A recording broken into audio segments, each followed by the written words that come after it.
Olá, tudo bem? Existe caridade desinteressada?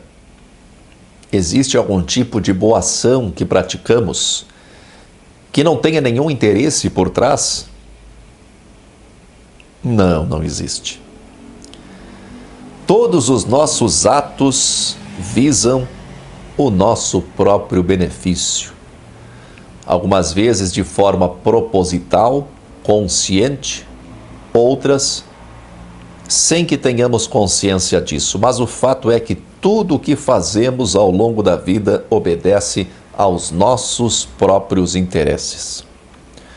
Qualquer tipo de caridade, doações, trabalho voluntário, palavras de consolo ou de ânimo, por mais que tenham como objetivo ajudar outra pessoa, né? E muitas vezes essa pessoa pode ser uma completa desconhecida, que possivelmente nem nos agradecerá, ou mesmo alguém que nós nunca veremos, né? Como é o caso de uma doação para uma instituição, por exemplo. Mas o fato é que sempre que fazemos isso, estamos obedecendo aos nossos próprios interesses. Quando nós acreditamos no valor da caridade, quando nós acreditamos no valor da ação em benefício do próximo, nos sentimos bem em ajudar. A ação, no final das contas, tem o propósito de nos fazer sentir bem.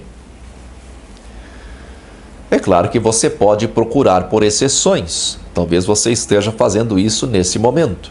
Alguma vez em que você tenha se privado de alguma coisa para ajudar outra pessoa, ou algum serviço que você prestou gratuitamente, né? Um serviço que você prestou para auxiliar alguém e que não tenha sido nada agradável, mas você só fez isso porque acreditou que era o que deveria ser feito.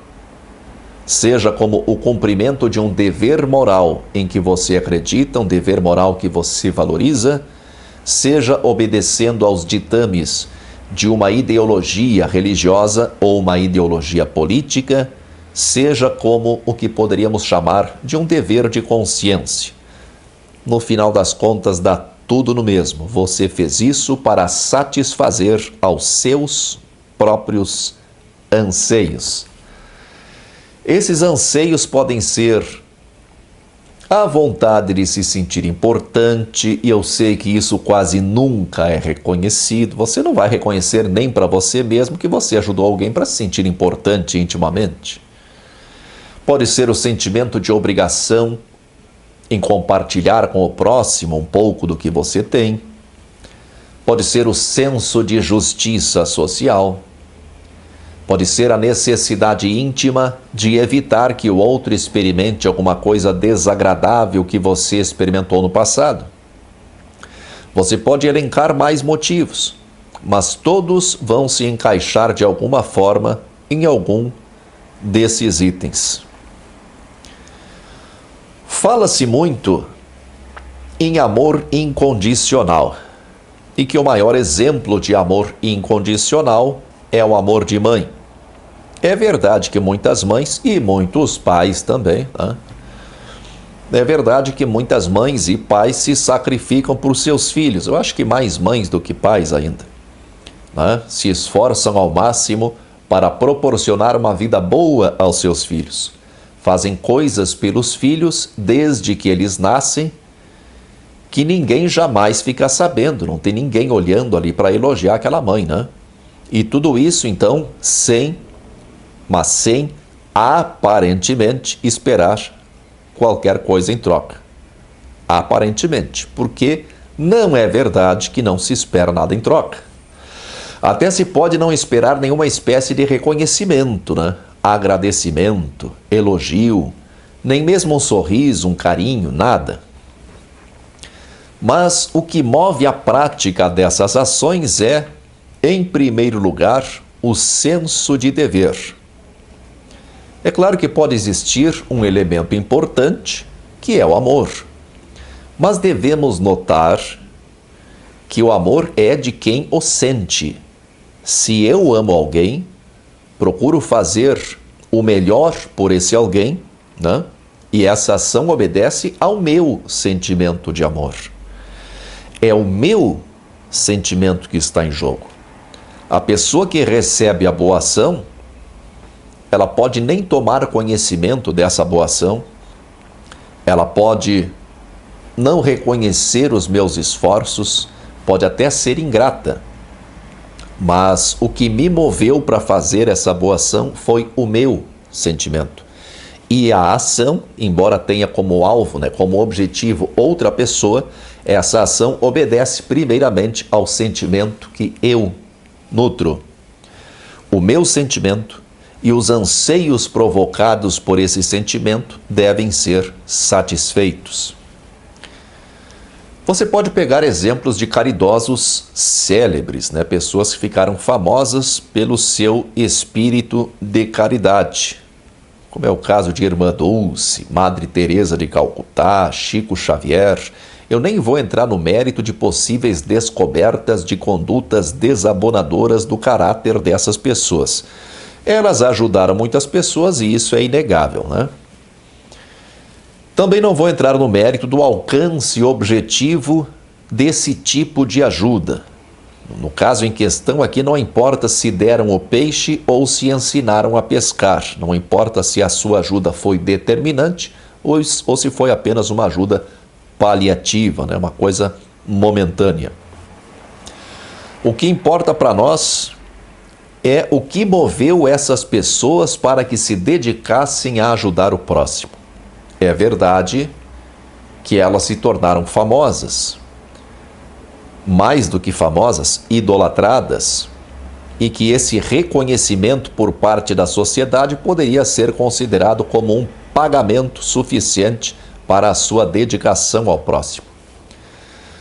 Mas, supondo que elas agissem do mesmo modo que agiram, se ninguém tomasse conhecimento das suas ações, eu acredito que fariam o mesmo. Talvez não na mesma intensidade, talvez não por tanto tempo, mas fariam. Essas pessoas, tomei esses 3 como exemplo, mas tem muitas pessoas assim. Elas se dedicaram à caridade como quem se dedica a uma carreira, querendo subir os degraus da carreira até atingir o topo. Como quem se dedica a uma família, como um grupo de pessoas especiais, um grupo fechado. Como quem se dedica a uma paixão, como a música, um esporte, enfim. O que está em discussão aqui não é qual dessas pessoas é a mais importante, Quem se dedica à família, ou à carreira, ou à paixão, ou à caridade. Uma pessoa pode achar que o mais importante é fazer o bem sem ver a quem. Outra pessoa pode achar que o mais importante deve ser ajudar pessoas selecionadas, Ou então, alguém pode achar que deve se dedicar exclusivamente à família, ou se dedicar só a si mesmo, Todas as alternativas são legítimas, mas é claro que ajudar pessoas que não conhecemos, sem esperar nada em troca, chama mais a nossa atenção por fugir à regra, por ser algo menos comum. O que une todas essas pessoas, além do fato de praticarem a caridade, são suas crenças religiosas. Todas elas, esses exemplos que eu citei, Irmã Dulce, Madre Teresa de Calcutá e Chico Xavier, todas elas acreditam que fazer o bem é um dever. Acreditam que colhemos aquilo que plantamos e que a colheita se dará depois da morte, seja em uma próxima reencarnação, seja numa cidade astral, seja no céu, no paraíso ou em qualquer lugar. O interesse na recompensa só muda de dimensão, mas continua existindo. Mas pode ser, é claro, que algumas dessas pessoas não estivessem preocupadas em recompensas futuras. Aí voltamos para as motivações elencadas no início do vídeo. O que as movia era um senso de dever, ou a dor em ver o outro sofrendo, ou o alívio que percebia no semblante das pessoas, ou qualquer outra coisa. Sempre há alguma coisa em nós, em primeiro lugar, que nos move. É preciso deixar claro que nada disso que eu estou dizendo aqui tira o mérito da caridade. Eu não estou de modo algum, não sei se você percebeu ainda, mas eu não estou de modo algum tecendo uma crítica à prática da caridade. O que eu estou fazendo aqui e propondo que você reflita a respeito é apenas reconhecendo e propondo uma reflexão nesse sentido de que todos somos seres absolutamente egoístas. Você pode espernear o quanto quiser. Você pode dizer que eu é que sou egoísta e por isso julgo os outros de acordo com a minha percepção de mim mesmo. Você pode elencar exemplos de vezes em que você agiu em benefício do próximo sem querer nada em troca e até se sentindo mal por isso, o que contrariaria o que eu disse sobre sempre agirmos movidos por nossos próprios interesses. Eu, como espírita, já dei uma importância maior à prática da caridade. Eu atendi inúmeras pessoas, nunca achei que isso fosse caridade, viu? Mas como muitas pessoas acham que isso é caridade, vou citar exemplos. Eu atendi inúmeras pessoas nos centros espíritas em que trabalhei, seja em atendimentos espirituais, seja no serviço de passe, seja monitorando grupos de educação mediúnica. Para mim sempre foi claro que eu estava beneficiando em primeiro lugar a mim mesmo. Eu não esperava recompensa nenhuma em nosso lar. A minha recompensa era eu me sentir bem, eu me sentir útil. Eu já varei madrugadas, entrei madrugadas adentro, atendendo pessoas por e-mail que buscavam conselhos, buscavam orientação e às vezes buscavam apenas consolo. E isso às vezes era bem chato, porque tem pessoas fora da casinha. Mas eu achava que esse era meu dever durante um período da minha vida, pois eu teria reencarnado com essa tarefa. O meu sacrifício, então, visava, antes de mais nada, o cumprimento da minha tarefa, e eu seria beneficiado por cumprir bem essa tarefa. Sim, mas este sou eu, Este sou eu, um egoísta de carteirinha, um ex-espírita que abandonou a sua tarefa no meio do caminho.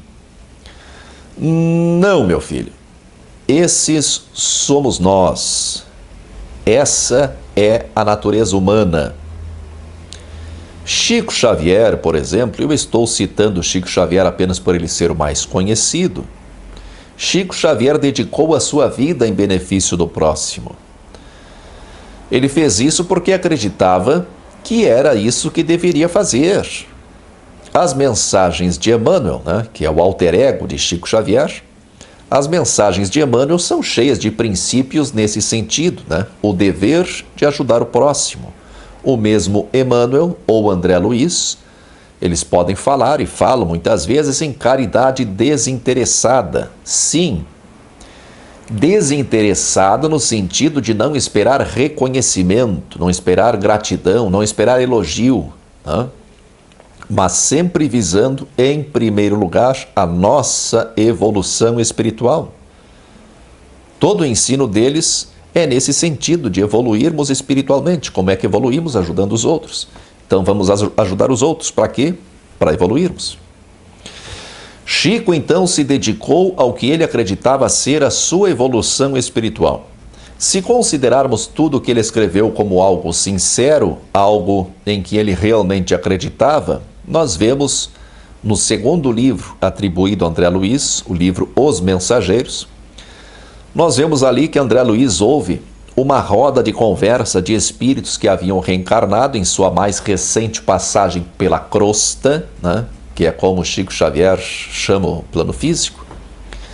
Eles haviam reencarnado na sua última reencarnação com missões a cumprir, E eles falharam nessas missões por visarem, se preocuparem, se ocuparem com outros objetivos, objetivos mais pessoais. E agora ali, numa roda de conversa em nosso lar, eles se arrependiam amargamente. Ou seja, para que eles se sentissem bem, para que eles se sentissem em paz consigo mesmos, com o sentimento reconfortante do dever cumprido, eles deveriam ter ajudado o próximo.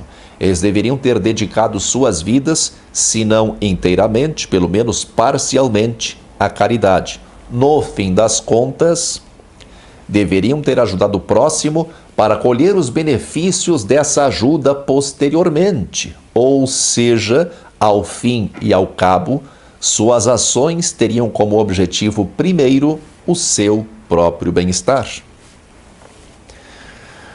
Você pode falar de Jesus, né, que repartia o pão, promovia curas e acolhia os rejeitados da sociedade.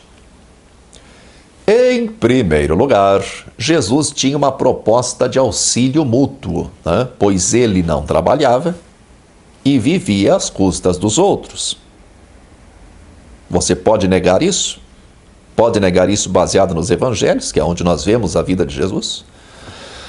Em segundo lugar, Jesus pregava que Deus daria a cada um de acordo com as suas obras, logo seriam recompensados de alguma forma. Além disso, se você acredita nos evangelhos ao pé da letra, Jesus ressuscitou, o que possivelmente não teria acontecido se ele não tivesse feito o que fez. Logo, a ressurreição também é uma recompensa. Os animais muitas vezes se sacrificam por outros. E nós vemos às vezes mesmo que se sacrificam por animais de espécies diferentes. Também vemos humanos que se sacrificam para salvar a vida de alguém quando acontece um acidente, né? Uma coisa totalmente imprevista. Isso é instinto de preservação da vida. E esse é um dos motivos que me leva a acreditar que a vida tem um bom propósito, que é uma das minhas duas crenças. O desejo sexual existe para preservar a espécie. A fome existe para preservar a própria vida. São nossos instintos mais básicos. No YouTube é possível encontrar vídeos de um animal se arriscando para salvar a vida de um ser de outra espécie. Um humano também pode arriscar a sua vida para salvar outro humano, como num acidente ou numa catástrofe natural. São momentos em que não pensamos, não raciocinamos. São momentos em que agimos por instinto. Por isso eu acredito que há um bom propósito para a vida. Sempre nos esforçamos para preservar a própria vida, por mais difícil que ela esteja. E quando agimos sem o uso do raciocínio, nós podemos transferir esse instinto de preservação para outros seres. O que nos torna egoístas é o pensamento. Nós acabamos raciocinando sobre tudo. E sempre que raciocinamos, somos egoístas. Quando eu era espírita, eu acreditava que a caridade serviria como um treinamento para nos tornarmos pessoas melhores. De alguma forma, em alguns casos, continuo acreditando nisso. Só melhoraríamos como espécie se estivéssemos dispostos a ajudar quem precisasse de ajuda. Sinceramente, não acredito em caridade desinteressada. No mínimo, a nossa ação em benefício do próximo nos faz sentir bem. E esse sentir-se bem é o resultado de nossas experiências, que se tornam conhecimento, que dão origem ao pensamento. Mas é o ato de pensar que nos torna egoístas. Podemos enfeitar nossos pensamentos com as palavras mais bonitas, mas eles sempre escondem a nascente de onde brotam nossas ações, que é o egoísmo. E aqui entramos num paradoxo. É possível adotar um estilo de vida em que deixemos de ser dominados pelo pensamento. No nosso mundo ocidental, contemporâneo, o mundo em que nós vivemos, isso é muito difícil, porque a vida em sociedade nos obriga a raciocinar a todo instante. Mas seria possível adotar um estilo de vida alternativo e vencer o domínio do pensamento. Mas aí, todas essas questões que nos preocupam, como a injustiça social ou o sofrimento alheio, que são as questões que geram o conceito de caridade. Se adotássemos esse estilo de vida alternativo, todas essas questões perderiam a importância, pois quando deixamos de pensar, como num estado de meditação profunda, percebemos que tudo isso é ilusório e lutar contra as mazelas do mundo é render-se à ilusão. Quem já experimentou o que eu experimentei sabe do que estou falando. Tchau. Tá esperando que eu conclua? Tá esperando que eu resolva essa equação? Isso compete a você mesmo. Seria muito bom você olhar para dentro de si mesmo e tentar descobrir o que move as suas ações. Por que você acredita no que acredita?